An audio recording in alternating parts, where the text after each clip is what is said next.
Thank you,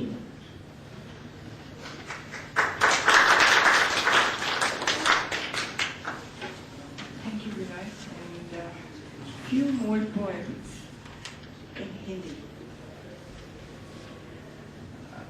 ये कविता नैनीताल से inspired है, तो ये मैं पढ़ना चाहती हूँ और इसका उन्वान है कुछ निशान वक्त के।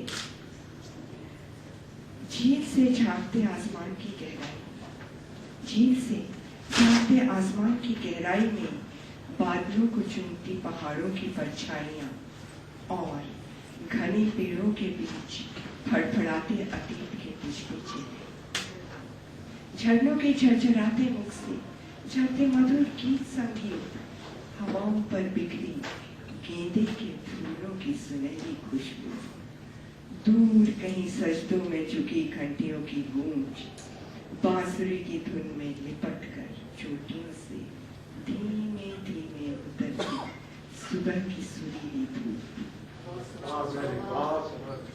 पानी में डुबकियां लगाती कुछ मचलती किरणें और उन पर छपक छपक चप्पुओं से सांसें लेती जिंदगी की चलती नौका।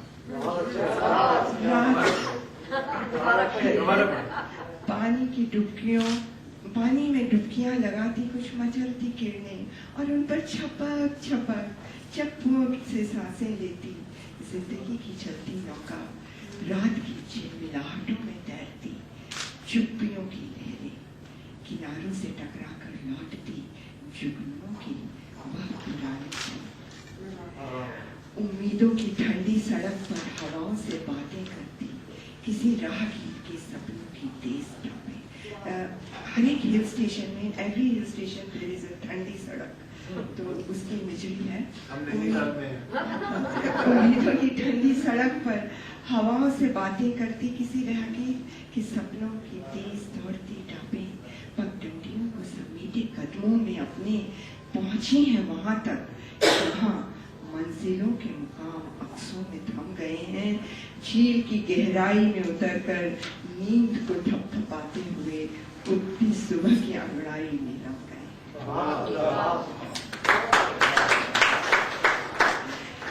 एक छोटी सी कविता जो मेरे पति को बहुत पसंद है, उनके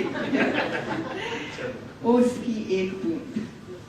ओस में डूबता अंतरिक्ष विदा ले रहा है अंधेरों पर गिरती तुषार और कोहरों की नमी से, और यह बूंद न जाने कब तक जिएगी इस लटकती टहनी से जुड़े पत्ते के आलिंगन में। और यह बूंद न जाने कब तक जिएगी इस लटकती टहनी से जुड़े पत्ते के आलिंगन में। धूल में जा गिरी तो फिर मिट के जाएगी, धूल में जा गिरी तो फिर मिट के जाएगी कहाँ।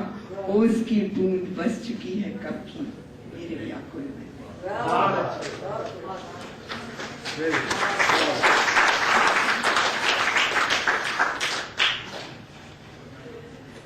एक कविता जो नसीम को पसंद है तो वो पढ़ लेती हूँ।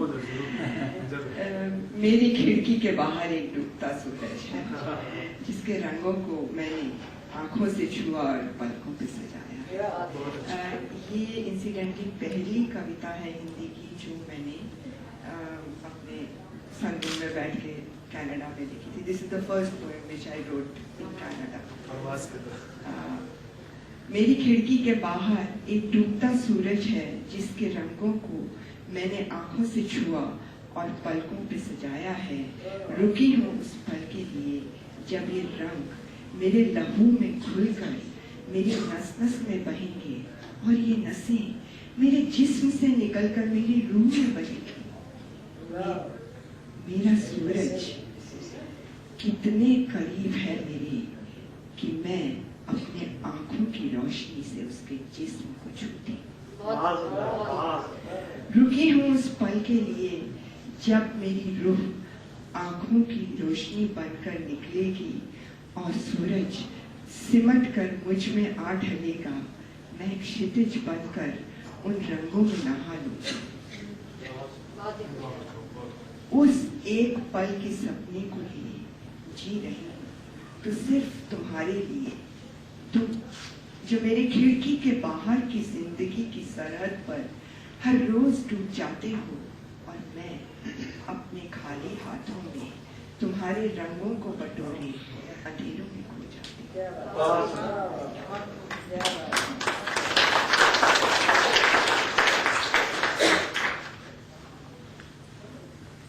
इश्क कफन में लिपटा बादलों के छुपता सूरज अंधेरी कब्र में सो चुका था, न जाने कब से अपने आप से रूठा सूरज।